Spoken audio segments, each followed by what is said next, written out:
Ja sam doktor Semir Osmanagić i evo bit ću vam domaćin na našoj posljednoj lokaciji u Bosanskoj dolini piramida, ili od ove godine će to biti distrikt Bosanskih piramida. Ne distrikt kao politički, administrativni, već kao oaza duhovnosti, arheologije, nauke ili znanosti, umjetnosti, dobre energije. Nalazimo se na ulazu u arheološko-turističko sportski park Ravne 2. Prije 10 godina ovdje je bila močvara. Sve što vidite sada, ničega od toga nije bilo. Zapušteno, platnjava zemljište, 1000 panjeva smo očiti odavde. Ja sam potrošio svoju američku ušteđevinu, bio sam 25 godina u Houstonu. Kupio tu zapuštenu zemlju i toliko 2 godine smo je potpuno transformirali u najljepši evropski park. 100.000 kvadrata, jedna dolina sa lijeve strane kilometra, druga sa desne strane i ovaj centralni dio. Inače, prije 20 godina smo počeli sa projektom istraživanja Bosanskih piramida. Vi ste bili na piramidi Sunca, tako? Ne. A ići ćete poslije ovoga, imate još jedno. Na piramidi Sunca ćete vidjeti najstariji i najkvalitetniji beton na svijetu. Piramida je inače prekrivena zelenom vegetacijom, ona je četvorostrana, 4 trokutaste strane, perfektna orijentacija, istok, zapad, sjever, jug. Kad smo počeli iskopavanja, našli smo betonske blokove, betonske ploče. Vrlo interesantno. Osim piramide Sunca imamo još piramidu Mjeseca, Zmaja, Zemlje, Ljubavi i 6. piramidu. Imamo 2 tumulusa. Po arheologiji tumulus je konusno, umjetno, vještačko rješenje. Imamo ukupno 7 ulaza u podzemne tunele. Vi ste bili u tunelima Ravne. Osim tunela Ravne 2 su malo niže, 200 metara odavde. Preko puta onom tamo brdu, vidite onaj objekat, to je naša geoarheološka laboratorija. Malo u desno je ulaz u tunele, Ravne 3 smo ih nazvali. 300 metara niže, također u ovom brdu, Ravne 4. U ovom brdu ovdje između imamo jedan ulaz Ravne 6. U brdu tamo Ravne 5. Drugim riječima ovdje je ogromna mreža podzemnih tunela koji se pružaju desetinama kilometara. Dosta smo našli ulaze u 7 tunela i očitili 3,5 km. To je senzacija. Prahistorijski, prapovijesni tunel. To je arheološki dio. Interesantno je zbog toga što smo dokazali da zapravo piramide nisu građene za jedno mrtvo tijelo, već za pojačavanje energije. Prirodnih energija koje kad pojačate, onda ih možete koristiti od komunikacije, zaštite zdravlja, unapređenja molekularne strukture vode, hrane, imuniteta, razvoja duhovnih čula i tome slično. A onda smo vremenom iz tog prvog aspekta arheološkog, pa naučnog i energetskog i duhovnog i ljekovitog sa kupovinom ovih parcela napravili i kulturnu oazu, sportsku oazu. U drugoj dolini je zeleno što vidite, to je početak našeg teniskog stadiona koji je otvorio Novak Đoković 2022.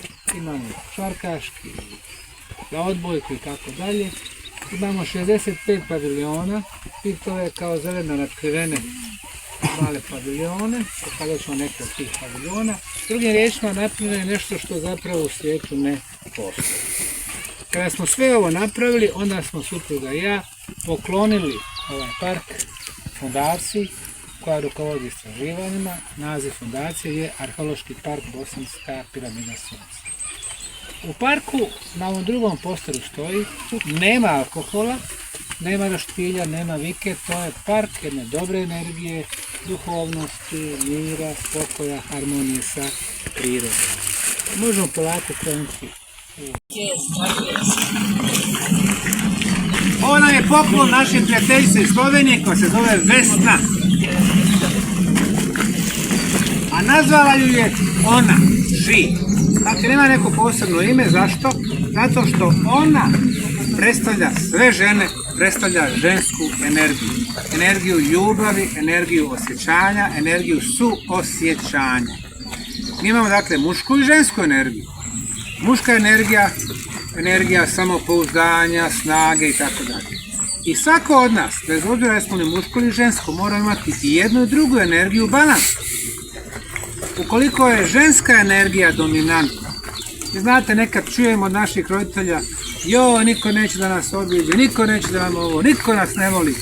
Tu je ženska energija, energija emocija postala dominantna, pa nas onda uvode u svoj taj film uzimajući energiju od nas. Niko neće, pa onda mi šta ćemo, uđemo u taj film. Ako je muška energija dominantna, ona postaje energija kontrole, snage, manipulacije. Nema one ženske osjećanja, suosjećanja. Šefovi na poslu viču na nas, uzimaju nam energiju. Dakle, da bi bili psihološki stabilne ličnosti, muška i ženska moraju biti u balansu. Onom kome fali malo ženske energije, fino sjedne na klupu i ova mu figura pošlje malo energije ljubav. Mora biti pod vaser vagu. Pa sami ću to svijediti. S moje lijeve strane, naše desne, labirint energije. Drevni su narodi vrlo često pravili labirint. Labirint energije, labirint znanja, labirint transformacije, labirint živote, labirint slobode. Svaki imao različit dizajn. Labirint energije je najmanji po svom prečniku. Njegova boja je crvena, ulaz je tačno prema jugu. Ideja je kad se ulazi u ovaj labirint da iz sebe izbacujemo loše energije, energije kukavičluka, energije slabe organizacije. Kad dođemo do centra, počnemo da primamo dobre energije, energiju hrabrosti, dobre organizacije i tako dalje. Dakle, ovo se sve dešava u mentalnoj sferi, koja je jako bitna, jer u mentalnoj sferi prebiva stres. Ako je mogli da kontroliramo ovu mentalnu sferu, mogli bi da živimo balansiranije sa manje stresa. Imamo ukupno 4 labirita u parku, možete doći jedan posebno, bar jedan vikend, da prođete kroz sve ove naše paviljone.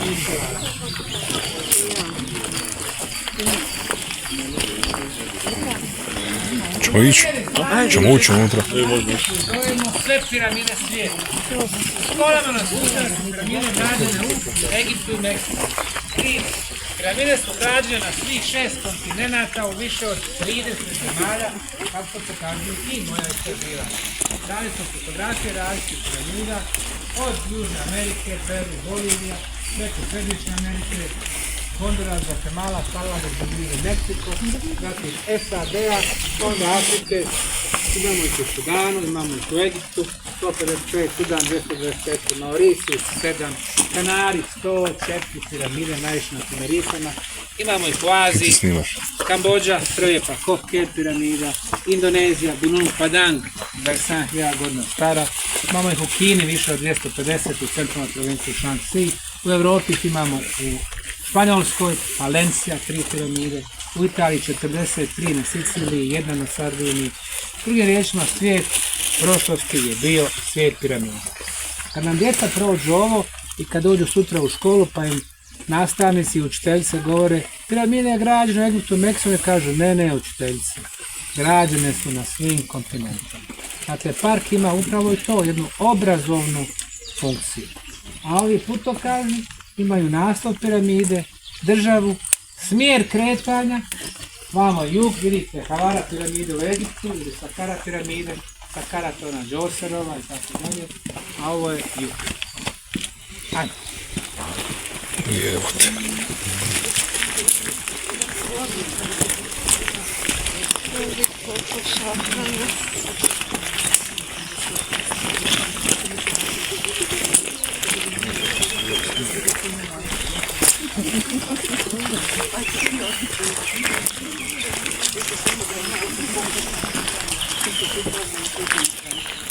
Prvih društava u Evropi. Najstariji je Lepenski vir 11.500 godina. Najstarija kultura Starčevo 8.000 godina. Najstarija civilizacija Vinča 7.300 i onda Vučedol 5.000 godina. Ovaj paviljon posvećen je Vinčanskoj civilizaciji. Vi zapravo nigdje nećete naći ovaj naziv. Naćete naziv Vinčanska kultura. Međutim, civilizacija je najviši nivo socijalnog organizovanja, kultura je ispod. Vinča jeste civilizacija jer ispunjava sve uvjete za civilizaciju, sve kriterije. Prvi, površina. Obuhvatali su 30% evropske površine. Srbije, Hrvatske, Bosne, ponovo Crna Gora, Makedonija, Bugarska, Rumunija, dijelovi Mađarske. 20% obuhvatili su skoro polovicu stanovništva Evrope. Prve kuće u Evropi, evo kako su izgledali. Kao današnje kuće na selima. Imali su površinu od 20 do 80 kvadrata, čak su imali i na kat vodene objekte. Prvo pismo u Evropi, vinčansko pismo. Ovo su simboli vinčanskog pisma. Beč, Berlin, London, Pariz, Rim, kažu to nije pismo, to su obični znakovi. Znake znate kad napravite recimo strelicu, pa kažete krećete se desno. Ali simboli koji su vrlo kompleksni, evo nam ovdje i svastike između ostalog. Svaki simbol je imao svoje značenje. Možete ući unutra. Kad je riječ o komunikaciji, najprostiji nivo jesu znakovi. Drugi nivo, ono što mi imamo, abecedu, azbuku, ćirilicu, latinicu, dakle A, B, C. Ta naša slova ne znači ništa, slovo A ne znači ništa, B ne znači ništa. Tek kad stavimo 5 slova, 8 ili 10, dobijemo riječ i dobijemo značenje. Kuća, recimo. Treći nivo, simboličko pismo. Ono je puno složenije, jer svaki simbol ima značenje. Kad stavite dva simbola jedan pored drugog, ti simboli komuniciraju, stvarajući treće, sinergijsko značenje. Prvi red komunicira sa donjim redom i tako dalje. Dakle, simboličko pismo je vrlo kompleksno. To je Vinča imala. Vinča imala prvu metalurgiju u svijetu u zadnjem ciklusu. Dakle, prije 7000 godina u gradovima Vinče se talio metal, bakar i zlato. Ali nisu koristili taj metal za naoružanje, već su ga koristili za alate i za ukrase. Nadalje, Vinča imala je vrlo razvijenu trgovinu, rijekama, imali su financijske usluge, imali su kreativne usluge. Dakle, sve ono što čini civilizaciju, Vinča je imala. U to doba, prije više od 7000 godina, ljudi na tlu današnje Njemačke, Francuske, Španjolske, Italije, Britanije su bukvalno živjeli u pećinama. A naši ljudi, Vinča i ostali gradići, Vinča 2800 ljudi, kod Kragujevca, kod Prištine u Bugarskoj, imali su po 5, 7, 8 hiljada ljudi. Uređena mjesta sa ulicama 90 stupnjeva. Naši. Tek kada su barbari sa istoka, Anadolije, sa zapada, današnje zapadne Europe, sa sjevera, ovladali metalurgijom, oni počnu da koriste metalurgiju za pravljenje oružja, naoružanja. Naoružavaju bande koje elegantno nazivaju vojske. Počnu da kradu i otimaju od drugih, što elegantno nazivaju osvajanjem. I koga prvo napadaju? Nas, jer mi smo imali najviše. Niti jedan grad u okviru vinčanske civilizacije nije imao utvrde, nije imao zidine. Zašto? Jer smo bili superiorni u odnosu na sve ostale. Oni počnu da kradu od nas i taj se proces u zadnjih 5000 godina nikad nije zaustavio. Stalno kradu od nas.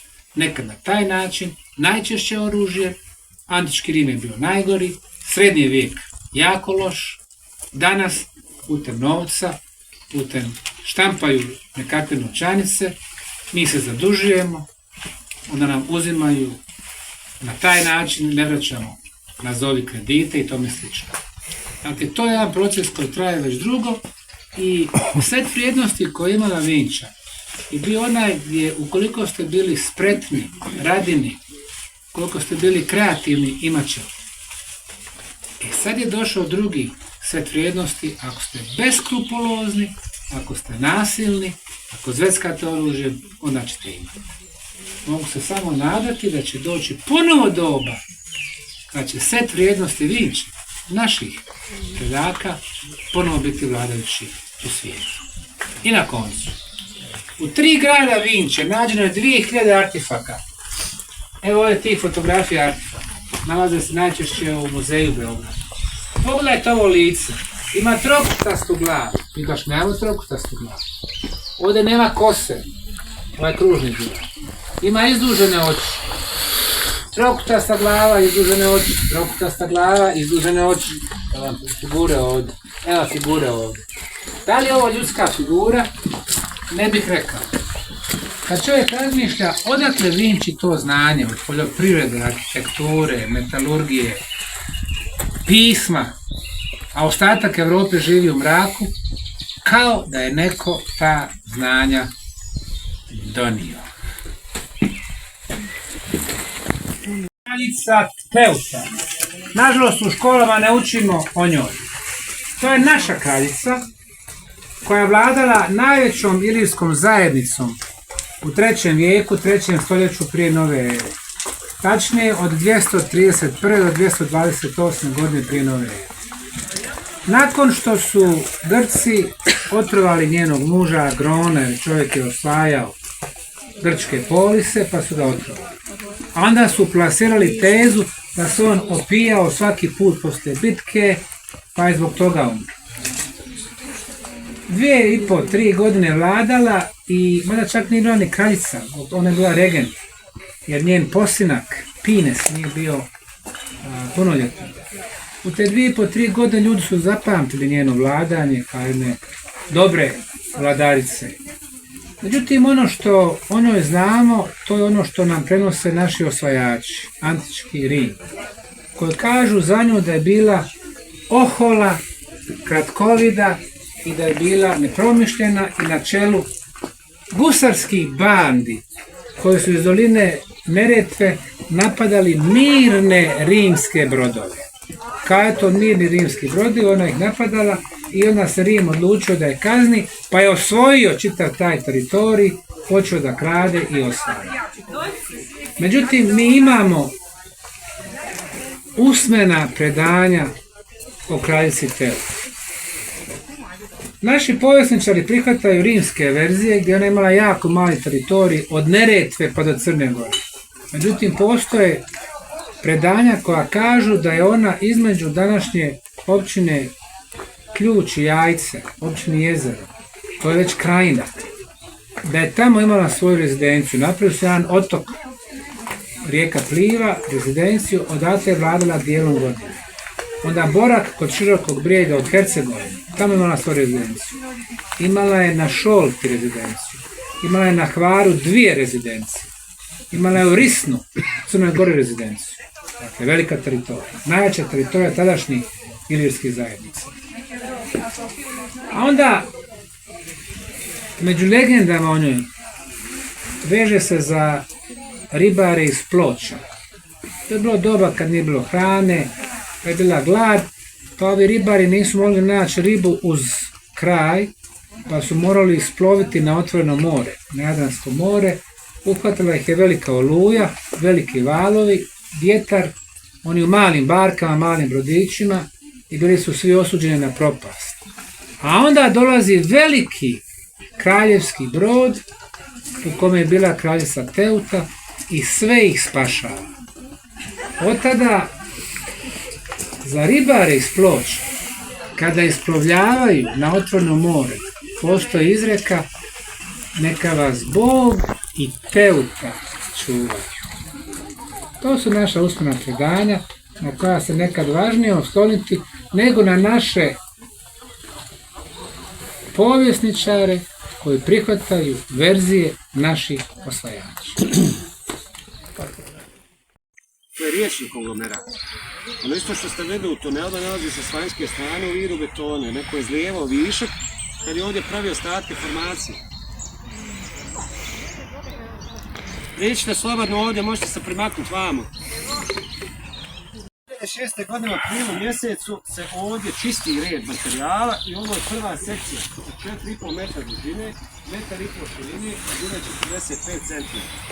Od prvog, drugi, treći, četvrti red sa 7 tona koji je ovdje očišćen ručni put. Da ne zaboravim dole kada se kupovala parcela korištenje bagri, buldožer po prvi put i volonteri, odnosno naši uposlenici koji većinom i rade održavanje ovih lokaliteta. Ti volonterske akcije dolaze većinom od juna do oktobra mjeseca, tako da u suštini je to možda i glavni period dolaska ovih volonterskih aktivnosti tokom ljetnog perioda. E sad, priroda ne gradi beton. Imamo čitav red od 4 nivoa, od nekih 7 tona. Ako pogledate red gore, vidjet ćete glazuru. Ona formacija je dosta veći glača, a i četvrtasta, dakle 4 metra sa metar, negdje do 8 tona mase pojedinačno. Pojedinačno ako gledate ovako, ova struktura bi bila neke desetine hiljada tona mase ili negdje 10 do 13 miliona tona. Evidentno je da smo radili analize, kao što sam rekao dole. Prvi uzorci su poslani u Sarajevu, Tuzlu i Zenicu u Instituta za građevinske materijale, koji su rekli da je riječ o sintetičkom betonu, geopolimerni cement tekstilni koji koristi Politehnico di Torino, Institut u Italiji koji radi isto analizu uzoraka, geopolimerni institut u Parizu, profesor Josip Davidović, Češki institut u Brnu za geopolimere i Slovačka Bratislava, Akademija Bratislava. 155 megapaskala je mjerna jedinica 73 nekog bližeg stadija pritiska, što u ovom slučaju posmatra ovaj materijal kao duplo kvalitetniji u odnosu na standard koji se proizvodi danas. Imamo 70 megapaskala izvoza Njemačke i Sjedinjene Države, 115 slučajeva lipa u Ujedinjenim Arapskim Emiratima. U kvalitetu očigledno je da ovdje prevaguje strana koja je dosta čvršća, plus apsorpcija na vodu kao drugi uslov, i to je ova topljena glina koja se pojavlja između malog, srednjih i većih vodima riječnika, odnosno ovog odluka.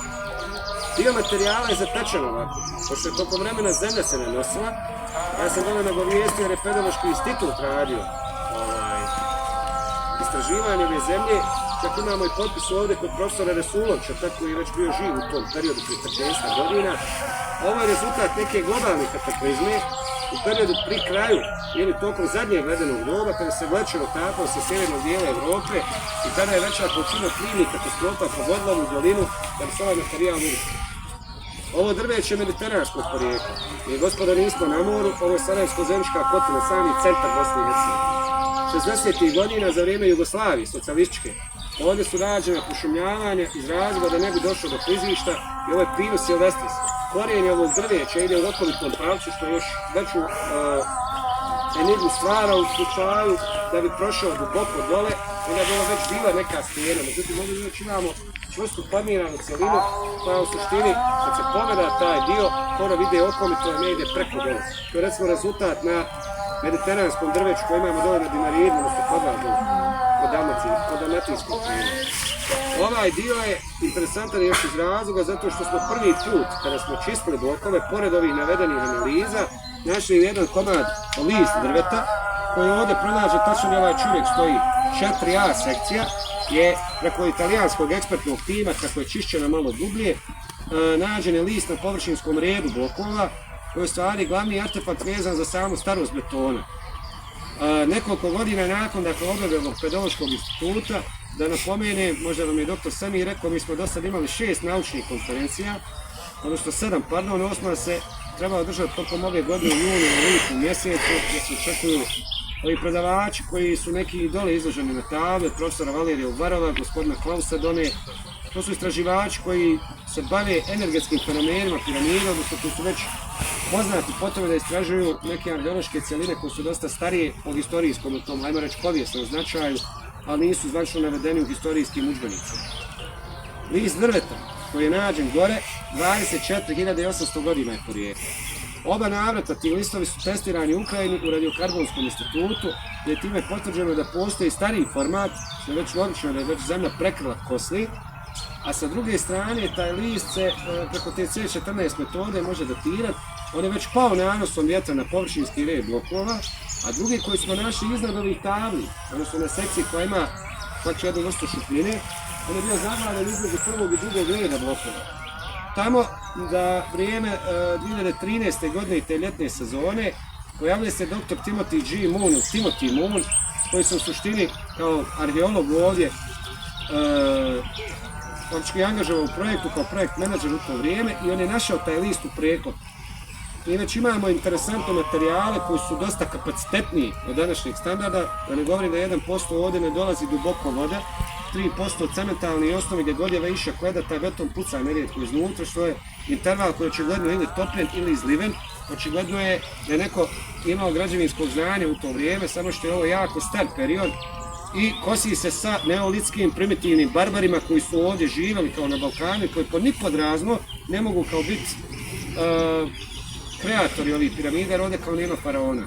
Malo je stupidna činjenica da su one isključivo u Egiptu, postoji na svim krajevima svijeta, samo što ćemo mi taj darvinizam morati fino odložiti konačno za sva vremena, jer očigledno su postali ciklusi od prije.